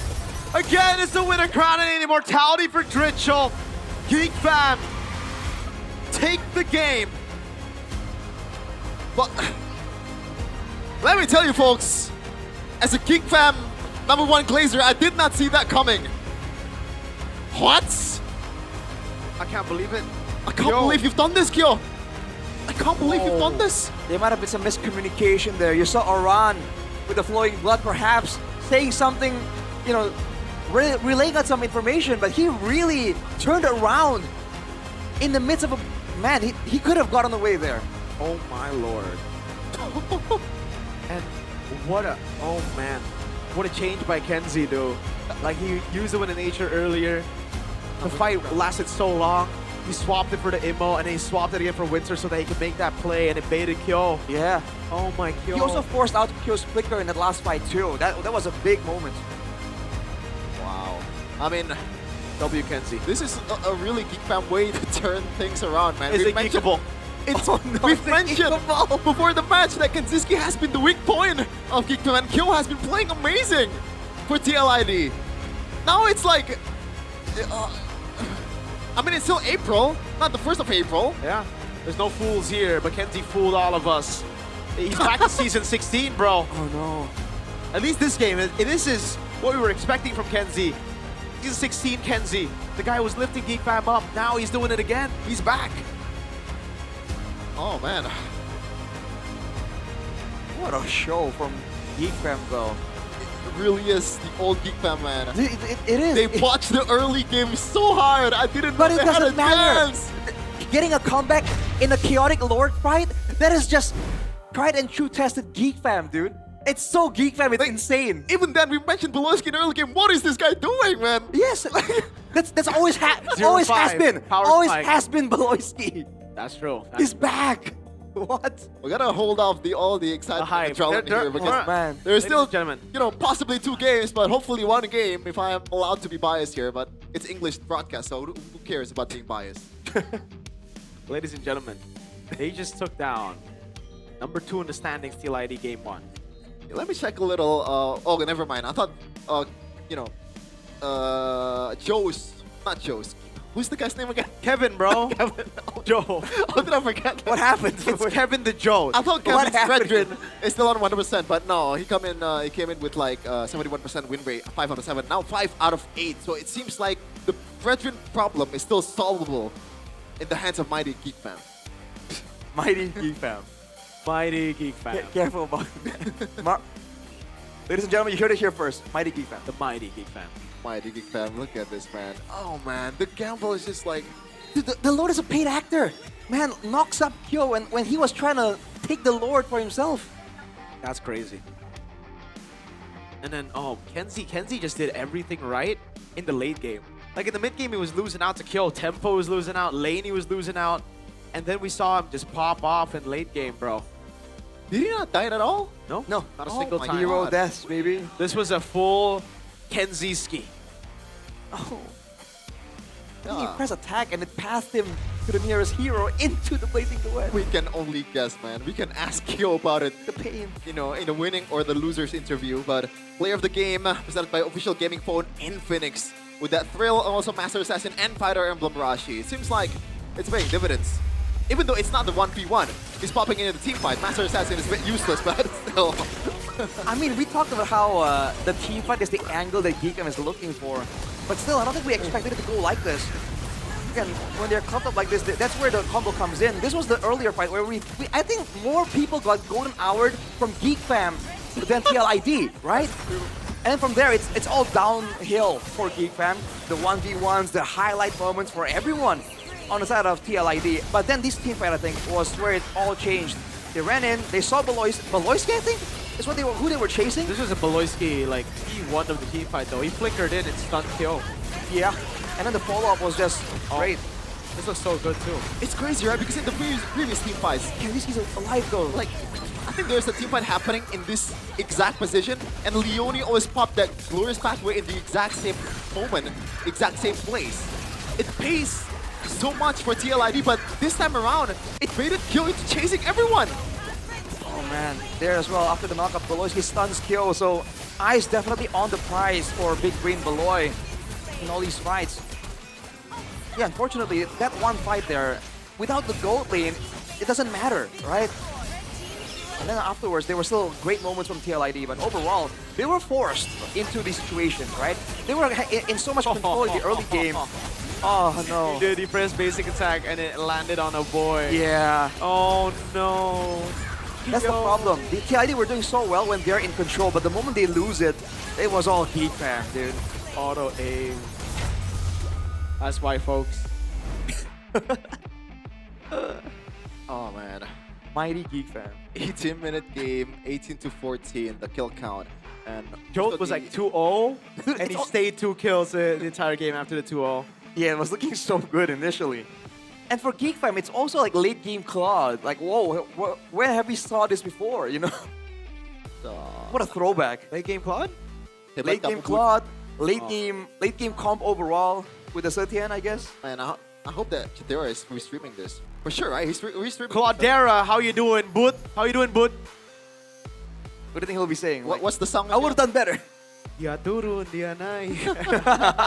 So, if you guys don't I know, hate that song, by the way. Chidera is a streamer now, and It's he's such a goofy very, very song. funny. He plays like a very goofy song. Yeah. Hey, That's shout out to Chidera, man. He's You an know, amazing streamer. He is a Amazing streamer. very good entertainer, man. Oh my god, is it a bad thing or a good thing? The fact that Iran is topping both damage taken and damage dealt. It's Damage a bad dealt for thing. sure, right? It's a bad thing. It's a bad thing. Damage taken is a good thing, yes, but Yeah. damage dealt is a bad thing.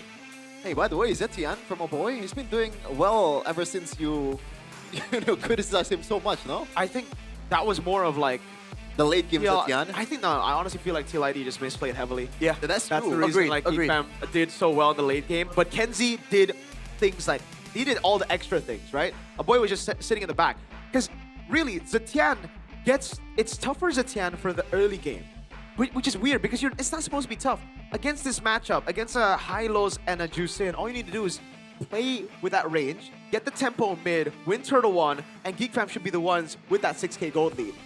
But he tried to do extra things in the mid lane. He tried to do Valentina things. He tried to do Yves things even. You know, he walked up melee against a Hylos, and he had to burn Flicker. So no, I still stand by that statement. I'd rather see him on a Valentina. I'd rather see him on a Yves. I'd rather see him on a Farsa. On a Sask. On a Sask. Yeah. What else? You're gonna cut me off? Lilia. Yeah. I'd rather see him. Lunox. Kimmy. I'd rather see him on an Infinix. Yeah, dominated the Land of Dawn with a game-changing performance on the Infinix Note 60 Pro. Or Savage. faster with the Qualcomm Snapdragon 7S Gen 4 5G processor. I don't know what that means, but it sounds good. Get more MVPs with a combination of an immersive display and high refresh rate of 144 Hz, Rashi. 1.5K Ultra HDR display. HDR, bro. And the 3D Ice Core V6 chamber cooling feature that keeps it anti-heat for all-day rank pushing. All day, man. You gotta rank up with a smooth gameplay and get MVP every match. Unless you are Rashi. Huh? Let's go get the Infinix Note 60 Pro now. It's right now. Note what you think. Did you watch the broadcast yesterday, Rashi? Oh, yesterday? No, I actually missed it. I had things going on. So Eterna threw a lot of like shade at you. As a Mobile Legends player or? Yes, as a Mobile Legends player. Because we were talking about, you know, the... Deserved. Okay, the Superfan Cup, right? We see the Superfan Cup, and we're like, yo, the winner of this should go up against the casters. We would smash them. And Eterna said, yeah, unless you have a Rashi. And I'm like, whoa! We went crazy there. Wow. Well. Yeah. What do you know? Honestly, I would rather have Eterna's Jushin, maybe. Whoa! Hey, she was like top something in her region. That's why. Maybe for the Eve, I prefer you. But I prefer to download the new GoPay app, the go-to wallet for gamers with massive D. That's damage. D as in damage. Get a chance to win 17 GoPay Gold Rings by Fairy, 20 Todak Throne gaming chairs, 20 smartphones, and many more prizes you can win every day on the GoPay app. You have to simply vote for your favorite MPL teams, Rashi. You know, if they actually win matches before each match to create a party with your friends, if you have friends, and play snacks and leaders. Snacks and leaders. Snacks and ladders. And also complete solo missions for all you solo people out there or party missions to earn profits every day only on the GoPay app. Yeah, check it out, the GoPay app. You guys like GoPay? Because we love GoPay. Do you not love GoPay, Rashi? I love GoPay, man. Why is that? Because it just gives you so many benefits, man. And like, you can also get that free WDP. But you don't get benefits from your team's winning, though. Huh? So, Excuse me? I assume you would hate GoPay. But you can have consolation prize, Rashi. It's not GoPay's As fault. you said earlier, Alright. WDP guaranteed GG on GoPay Games. GoPay Games, GG. You got it? Special for MPL Indonesia Season 12. GoPay Games gives you a free weekly diamond pack. Dude. Scan the banner that appears during MPL Indonesia Season 17 live and claim the promo only at gopay.co.id/games. Top up MLBB diamonds at gopay.co/games with fair price, easy and secure payments using the GoPay app. Continue. And of course, plenty of cheap promos. Where did that inflection go? You were go? doing the whole bit, and you gotta commit to the bit, bro. What is that? What's You were the bit? doing using the GoPay app, secure payments, you know? You're really not. Yeah, and then you went like doing it. I didn't really mean it as a bit. It's like continuously. This is how you speak. I that's how you usually speak. I thought it was a bit. Because you're going. That's just how it is. That's just how it is for me. And that's just how it is for Geek Fam as well. He's just a very special guy. Everything's a game for you, huh? For all you special people out there, we have a game for you. Mobile Legends Adventure is a relaxing idle RPG. I'm a special Collect people. 100 plus heroes. 100 plus heroes. Level up with ease. Enjoy idle rewards anytime, everywhere, anywhere. Who's your favorite hero in MLBB? You said you like Uranus. Yeah, but I changed my mind. Okay. Vixana. Ah, because the character design. Oh, because I like to play her. Okay. For Just me, having a friend. For me, it's Wanwan. Rashi. Eve. Oh, wow. Why is it Eve? What? Why is it Eve? I just like that kid, man. It's so fun. I love playing Eve. Like, that's the one hero I played like the most. I don't think Eve is a kid. Right? What? It's a kid. Yeah. Kid. Nice T. Anyways, What were you laughing like calling that? all fans, the OnePlay X MPL official virtual not card okay. is about to drop. This is your exclusive gateway to collect World Championship Pro Player cards. We're bringing you closer to the global champions. Think authentic signatures and jersey relics that every collector dreams of. I don't need to dream of that because I already have that. You have a Finals MVP worn jersey by Kelra at M6 when they went on the most ridiculous run of all time? No? I do. Scan the QR code and follow us now. Stay ahead of the crowd and get ready to secure your favorite world-class players. Just a quick flex, you know? You're flexing to the viewers, right? To to you guys as well. Yeah. I mean, do you have such a jersey? Do you have a battle-worn Stanford jersey? MSC? Battle-worn. I think I can ask Beloski for one. You know, as a consolation. Yeah. For he blocked my Instagram for 1 year, yes, bro. yes. And he didn't know about it. And he's like, oh, I feel so bad. Yeah. Wait, he blocked you for a year? Yeah. Unintentionally. I asked him about it. I was like, yo, dude, this is a strange question, but I think you blocked Sheffin. And he's like, why would I block Sheffin, dude? That's my boy. And then he's like, oh my God, I blocked Sheffin. Quick lore dump. He was very apologetic about it. Yeah. My TMs, bro, like, I swear to God, I didn't do it on purpose. I think he actually did it on purpose. He was like, this guy's talking a little bit too much smack. His caster curse is losing us game. Yeah. Like, get this guy out of here. This guy don't believe in the Geek Fan pattern. Let me block this guy real quick. Yeah. Actually, hey, we can go out and eat, you know, sometimes. You know? Yeah, his girlfriend sells pempek, right? What now? Yeah, pempek. Yeah, Yes, pempek. Yeah, and yeah. he actually serves at the restaurant sometimes. So if you want to catch Beloski, technically you can be like, yo, what's up? He's a waiter. He is a waiter. Yeah. You don't need to wait if you're part of the Infinix gang, though. Just come in, sit front, Infinix cam zone. I think you have to wait a little. You have to wait a little? Yeah, because before the game starts. In that way, but like to get your seat, you don't need to wait because you can just walk up, go up front, say, yo, I got my Infinix Note 60. Can I do it on a Monday? There's no games on the Monday. It's not what you think. This is not an all-day, all-week thing. It's a weekend, Friday, Saturday, Sunday only. Yeah. I'm not sure we're going to be around on Monday, bro. What's up with you, Rashi? What's up with you on Monday? I won't be here. Really? Yeah. Oh. Neither will you, by the way. Rest in peace. You don't know that. Maybe I sleep here. Maybe this is my home. Oh. Maybe MPL's my home. Lord Dump, if you've been to the arena, Mirko may or may not have stayed the night over. You are John MPL. John MPL. I'm John MPL ID. When I entered MPL ID, John MPL. You know, my first interview, they were like, yo, what's your name? I told them my name is Moba. Mobile Legends Bang Bang Professional League Indonesia. You know, you're John MPL. Mr. Danson is John TLID. I think he's John Aura. This is Daniel San. TLID specifically. Well, until, okay. John Aura. You know what? John Aura is actually... It's a cool name. It sounds good. It's a cool name, John Aura. If you're watching this, Mr. Daniel And Samuel. you're John Fam. You're John Aura. John Fam. Arashi's just Storm Star. Storm Star. And by the way, storming into the battlefield here is Kenziski. That don't matter. This is why. Kenzie just... Dude, it's the hero pool. That's why. He just teabagged Kyo. It's the hero pool, man. Hero I think pool Kyo is actually the one that's teabagging Make-Its before. He was the one recalling. Kenziski didn't do that. Kenzie got revenge, though. But he didn't teabag. He was dancing while frozen. That's like as disrespectful as you can get. With a crown, fool. With a crown, fool. Huh. Yes. Man. See, Cassacres always works, man. We were literally highlighting Kenziski, not so good. Comes back and shows everyone, so we should do this more often. Kenzie, you're horrible. You can't win this game. That's what we gotta do, right? Rashi, you gotta stop yapping, man. Start the game already. Start the game. Casters, what are you doing? Start the game, Storm. Caster. What are you doing, Storm? Why is it? The viewers are asking you to start the match. Stop yapping. You started. You're the one. You're the one who was color. You're John RQ. John Hoshi. John Kingdom. John Kingdom. John Kingdom.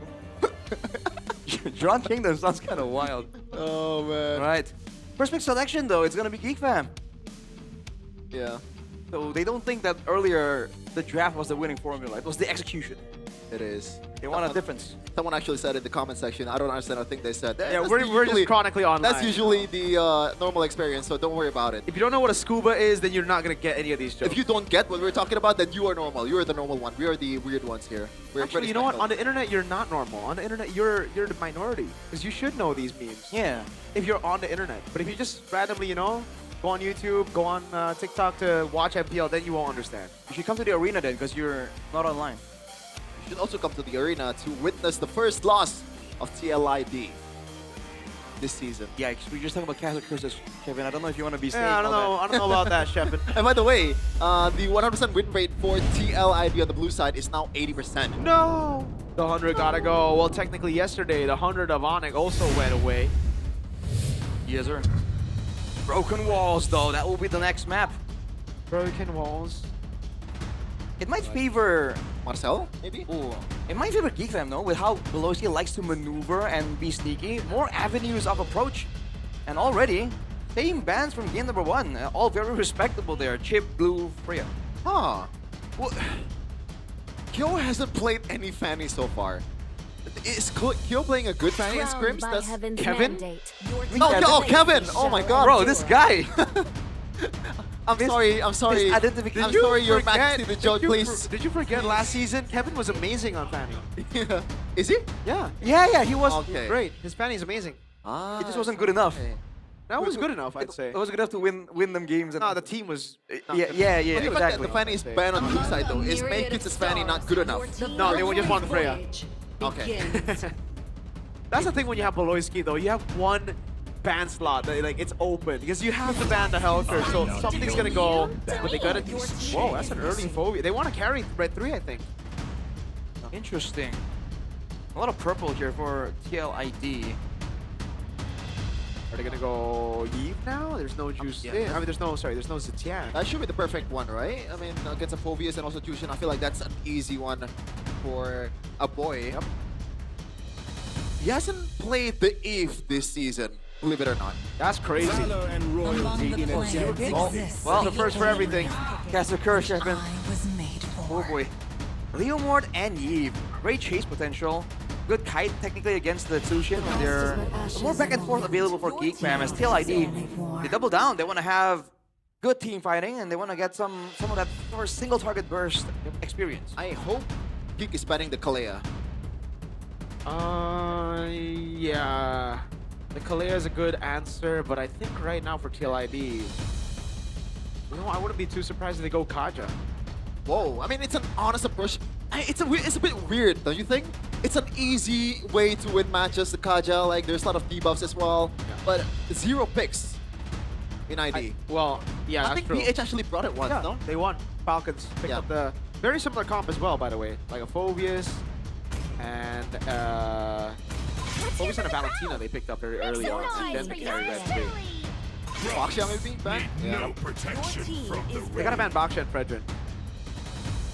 The Fredrin again, maybe? Or you think so, Fredrin? Because right now, TLID just want to play Hybrid carry. Yeah, I think that's the idea. They want that peel, they want that crowd control that allows Kyo all that space. If the Fredrin and Baksha aren't available, then the pickings get kind of slim for the joke. I don't know, I feel like I prefer the Kalea ban for Geek Fam, but I guess, you know, everything has its own pros and cons. Because they can still go Gata Kacha if it is Kalea, I think. Huh. That's been the counter on paper so far. For TLID, they banned the TLID banned Marcel. Expose the same Marcel. 2. Geek Fam, will they go for the Fredrin or the Kalea, or even not at all? in me? Fredrin. Your team Alright. Right.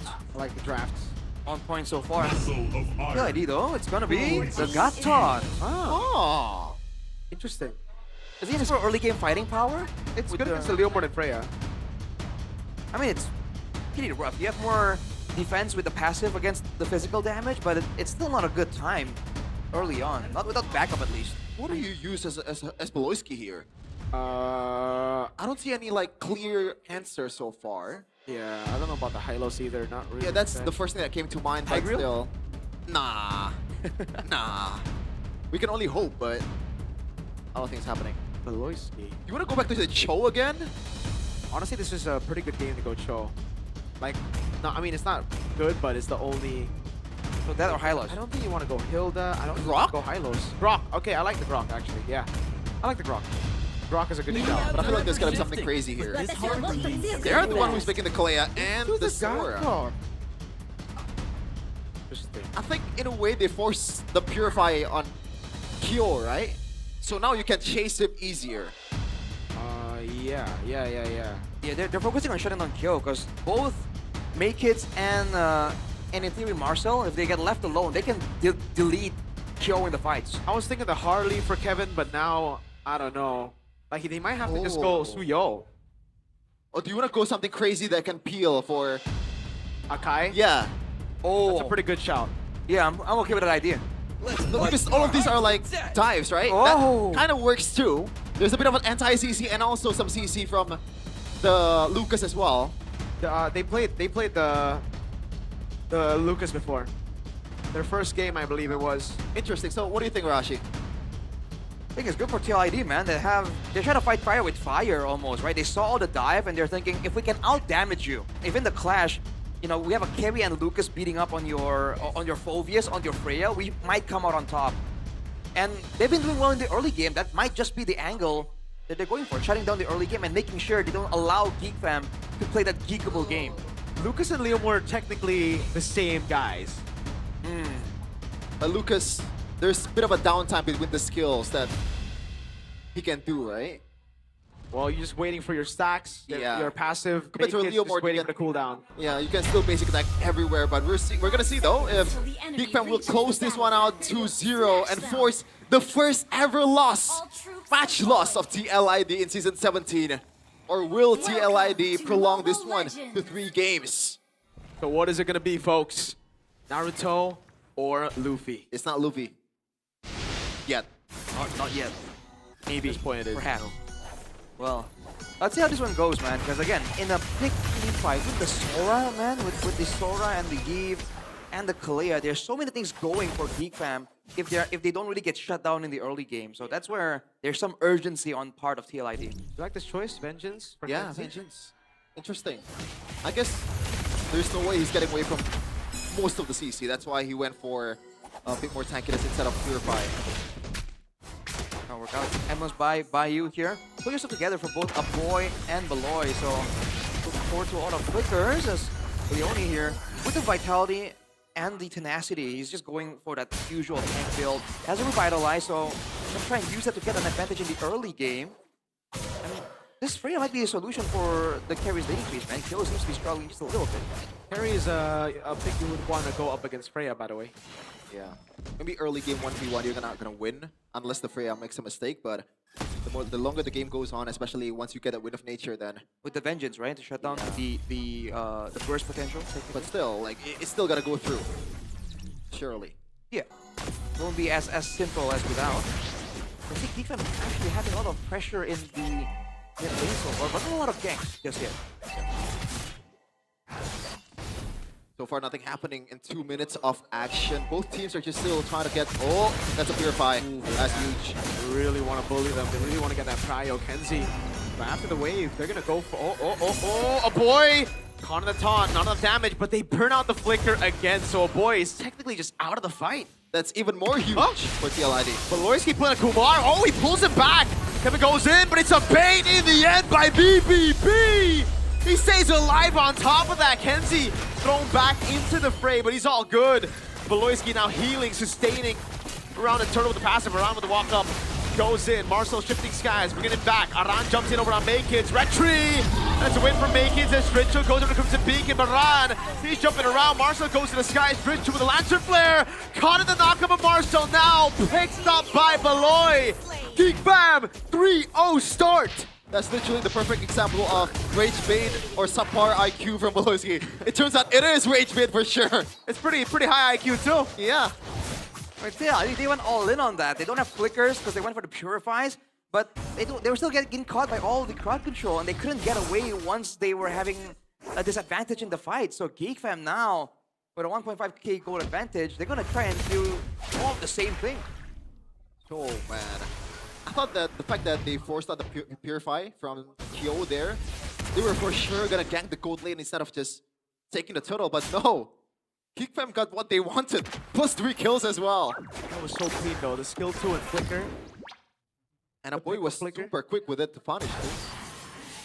Maybe he should have picked this I don't think so. Look at this lead, 3-0 with the Yeet. A lead? Early game for GeekFam? That's crazy. Is this a fake video? Oh, they're just gonna go in on Leone, and he's not gonna be able to do anything about it. AOG cancel like one time. Wow, 4-0 for GeekFam. This is uncanny. And now the Kalea is a huge problem because that's the main pick-off tool for GeekFam, and TLID has no real answer to it. And Leone, even with the Revitalize, could not really like survive long enough. So now they're losing vision. Kyo. Walks up. This is just so annoying for Kyo when there's just another guy in this matchup. By the way, good patience still from Kyo to not pop the Purify right away, and Beloyski does not have the ultimate either, so it's a good maneuver, and he gets the grab there. Geek Fam is still gonna keep just pulling Kyo out of his lane. Oh, Kevin! Oh my You God. got no ultimate, buddy, no rage. What? That's some Sora damage, dude. That was a ton of damage immediately. That's supposed to be a fighter. Yeah, oh, that's why Kevin is actually going for the Hunter Strike first. Valkyrie descend, the AOG coming down as well, but it actually whiffs. Could have been a really good one. Flicker out, free turtle though at the end of the day. Hello? Still waiting. Goes back onto Kyo. He's able to dash out. Now a boy with a rotation as well. Leone, no AOG. But a boy does not want to use the RWM right now. It's a fine, but look at this. Man, both lanes just fighting again and again. When it comes down to it, there's more staying power for Geek Fam, and they might get the turret on the top side here. They've been sending so much attention to that lane since the beginning of the game, and it's paying off. Oh my God. Instant Barbio. This is his jungle now. Dritchel, no Purify. Quick info from Beloyski. Yeah, and I think he can cycle his ultimate once the turtle comes up, and Dritchel cannot. Oh, there's actually enough of a downtime to get his Purify back, so they can still save it for the next turtle for Dritchel. What can they do with that Purify though? Because for now, like, there's no real threat yet for TLID, right? Even if anyone gets lifted up by Dritchel, I think Geek Fam might very have to tank it and allow Beloy to just heal up the main target and continue to fight. Oh, pick up the. Oh my God, the RWM is perfect. Oh boy, I love you on E, baby. That's gonna be Marshall with a walk up. Kenzie goes in as well. Leone with one of the shortest AOGs I've seen as Marshall goes to the skies and takes him down. Kevin, no ultimate, no Ninetales. Naruto with no Ninetales. You're literally just Sakura, bro. Gotta be honest with you, I was questioning the flicker positioning from a boy, but no. He calculated that. He knows that he is strong enough, tank enough to tank all the damage, and also deals and punish them at the same time. And the whole team of Geek Fam just knows when to back up. 5k gold advantage now. TLID, they're slowly and surely losing ways to come back into the game. Even if they're going to bring it to the late game with a boy on the Eve, it's going to be a result. Oh, Beloy! No Ninetales, you're so cooked. You got no chakra, brother. Oh, Leone, what? Huh? That was just an int. Now they go all in. RWM from a boy. Sora! That's Marcel with a bring back around. Able to pick up Marcel picked up. Kill gets a shutdown. Geek Fam. They're still up ahead. They're still 5k ahead. Yeah, with the Holy Shield down, I guess I'm calling that a W for Geek Fam. It's a W, but there was a shutdown given to Kyo. Not ideal, but by all means, the gold lead has still been extended by Geek Fam. It might reach a 6k once they're done with a turtle and pushing out the other lanes. It's not the worst thing for TLID, but they certainly want to be doing a bit more. But that was the best they could do. Perfect turtle. Yeah.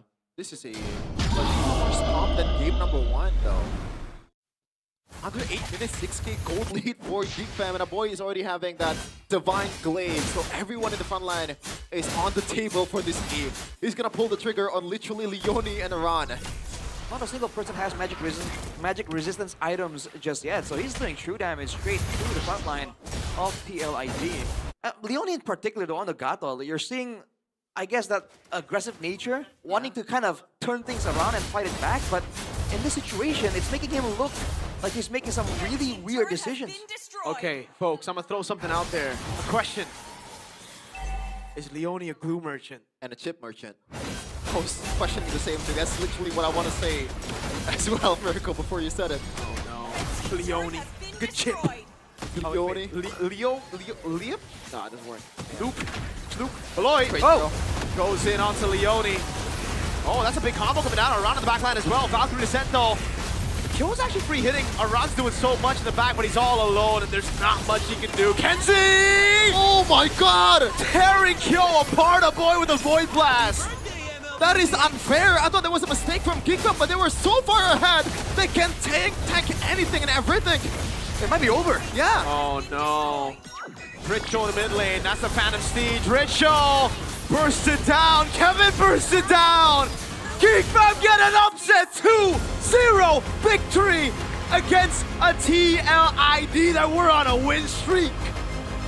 And all that took is only under 9 minutes. What the heck is this team? The mighty Geek Fam has done it again. There were doubters. There were people who said it was impossible, but they somehow always find a way. The good old Geek Fam that the Geek Fam unity have been waiting for. You can see some smiles from Frizzy. And Honjao is a bit shocked after that performance. I mean, at that point when they were down 6K in 8 minutes, you kind of expect that TLID will blow that one, but not in this way, man. Under 9 minutes. This surely is the fastest game in Season 17 so far, right? Yes. Not even close. Man, Geek Fam, every time they are better as the underdogs. They're better as a team that no one expects. It's the pattern, baby. It's the pattern, baby. The pattern that someone on this desk never believes in, but the pattern that the boys here always believe in. Everybody was popping off. As someone mentioned in the comments, this really just felt like alter ego at M7 for Geek Fam, right? It was just everywhere, fighting, brawling. The old macro style, gone. Oh my god.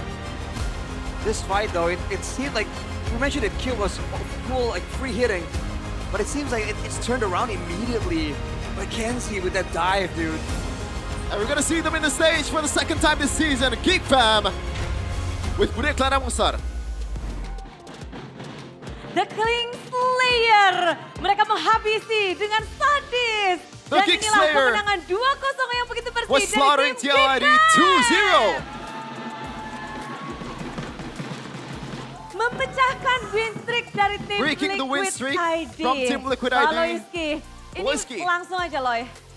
Let's get it straight away. Game secepat ini. This fast of a match game. seperti ini. And like this as Soalnya well. mereka kan banyak ini kan, comeback kan. Jadi They come back gua a lot. selalu bilang, ingatin mereka, respect kari kyo, gitu.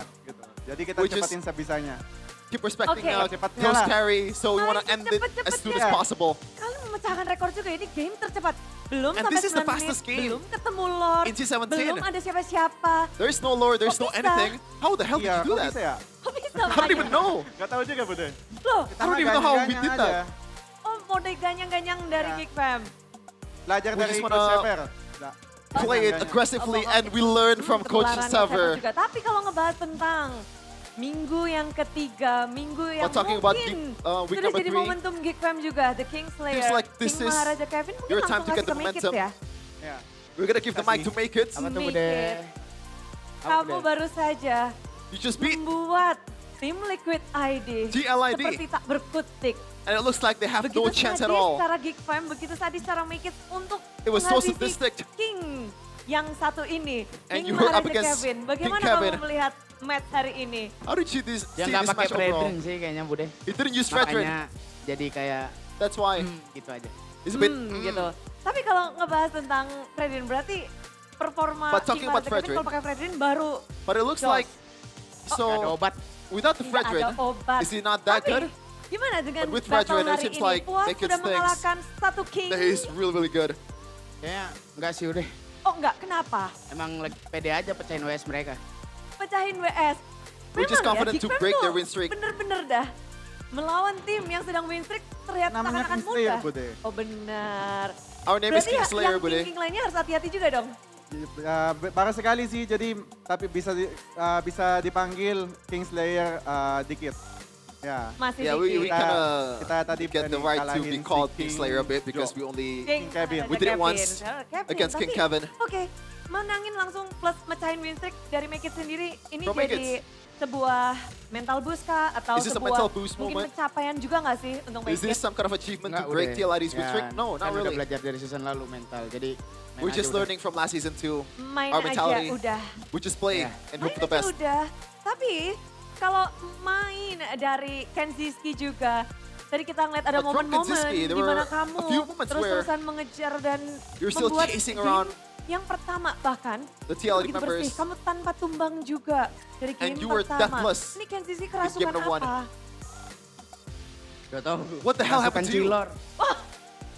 Makanya si Lord. Tapi ya terlihat I seakan-akan didn't catch berbeda that, di sorry. camp di minggu yang ketiga. Apalagi performa dari Kenzi. But your performance, Kenzie, Dikasih hotspot sama Marcel. Oh, he was dari given Marcelnya malah. Bentar, Marcel yang ini kan bukan hero ya. he was Dia given nggak some kind mau of ya. like